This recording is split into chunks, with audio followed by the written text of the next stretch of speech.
జగన్మోహన్ రెడ్డి ప్రభుత్వం జనాలందరినీ మోసం చేసి 99% హామీలని నెరవేర్చకుండా దుర్మార్గంగా వ్యవహరిస్తూ ఉంది.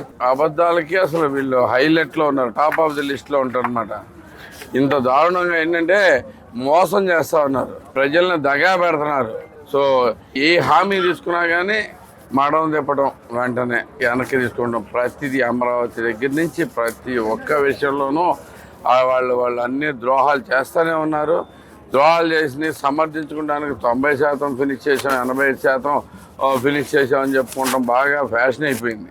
ఈ నెల 25వ తారీఖున అడుగుదాం ఆంధ్ర పేరుతో యువత మొత్తం కదలిరా అని చెప్పేసి ప్రోగ్రామ్ స్టార్ట్ చేశారు.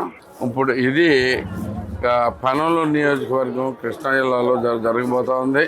దానికి యువత మొత్తం కదిలొచ్చి 2,35,000 ఉద్యోగాలు ఏమైనాయి, మద్యపాన నిషేధం ఏమైంది, జాబ్ క్యాలెండర్ ఏమైంది, పెట్టుబడులు ఏమైనాయి, స్థానికతకి 72% కల్పిస్తామని చెప్పారు, అదేమైంది, పోలవరం ఏమైంది, సిపిఎస్ రద్దు ఏమైంది, ఇలా రకరకాలుగా రోడ్డుల్లో అసలు అభివృద్ధి అనేది కనపట్లేదు. బస్సు ఛార్జీలు పెరిగిపోతాయి, కరెంట్ ఛార్జీలు పెరిగిపోతాయి, అసలు విదేశీ విద్య పూర్తిగా తీసేశారు. ఇలా రకరకాలుగా మోసపోయిన ఆంధ్ర యువత మొత్తం ముందుకు రండి. కృష్ణా జిల్లా వ్యాప్తంగా పూర్తిగా అందరూ ముందుకు వచ్చి రేపు పనమలూరు నియోజకవర్గం ఊర్లో జరగబోయే అడుగుదాం ఆంధ్ర అనే పేరుతో జరగబోయే సభని విజయవంతం చేయాల్సిందిగా కోరుతా ఉన్నాం.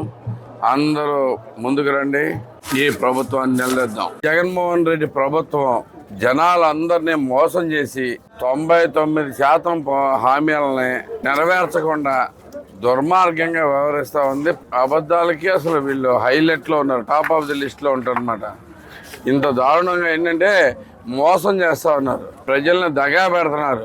సో ఏ హామీ తీసుకున్నా కానీ మడం తిప్పడం, వెంటనే వెనక్కి తీసుకోవడం, ప్రతిదీ అమరావతి దగ్గర నుంచి ప్రతి ఒక్క విషయంలోనూ వాళ్ళు అన్ని ద్రోహాలు చేస్తూనే ఉన్నారు.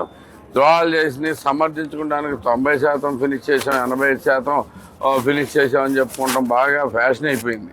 ఈ నెల 25వ తారీఖున అడుగుదాం ఆంధ్ర పేరుతో యువత మొత్తం కదలిరా అని చెప్పేసి ప్రోగ్రామ్ స్టార్ట్ చేశారు. ఇప్పుడు ఇది పనమలూరు నియోజకవర్గం కృష్ణా జిల్లాలో జరగబోతా ఉంది. దానికి యువత మొత్తం కదిలొచ్చి 2,35,000 ఉద్యోగాలు ఏమైనాయి, మద్యపాన నిషేధం ఏమైంది, జాబ్ క్యాలెండర్ ఏమైంది, పెట్టుబడులు ఏమైనాయి, స్థానికతకి 72% కల్పిస్తామని చెప్పారు, అదేమైంది, పోలవరం ఏమైంది, సిపిఎస్ రద్దు ఏమైంది, ఇలా రకరకాలుగా రోడ్డుల్లో అసలు అభివృద్ధి అనేది కనపట్లేదు. బస్సు ఛార్జీలు పెరిగిపోతాయి, కరెంట్ ఛార్జీలు పెరిగిపోతాయి, అసలు విదేశీ విద్య పూర్తిగా తీసేశారు. ఇలా రకరకాలుగా మోసపోయిన ఆంధ్ర యువత మొత్తం ముందుకు రండి. కృష్ణా జిల్లా వ్యాప్తంగా పూర్తిగా అందరూ ముందుకు వచ్చి రేపు పనమలూరు నియోజకవర్గం ఊర్లో జరగబోయే అడుగుదాం ఆంధ్ర అనే పేరుతో జరగబోయే సభని విజయవంతం చేయాల్సిందిగా కోరుతా ఉన్నాం. అందరూ ముందుకు రండి, ఈ ప్రభుత్వాన్ని నిలదీద్దాం.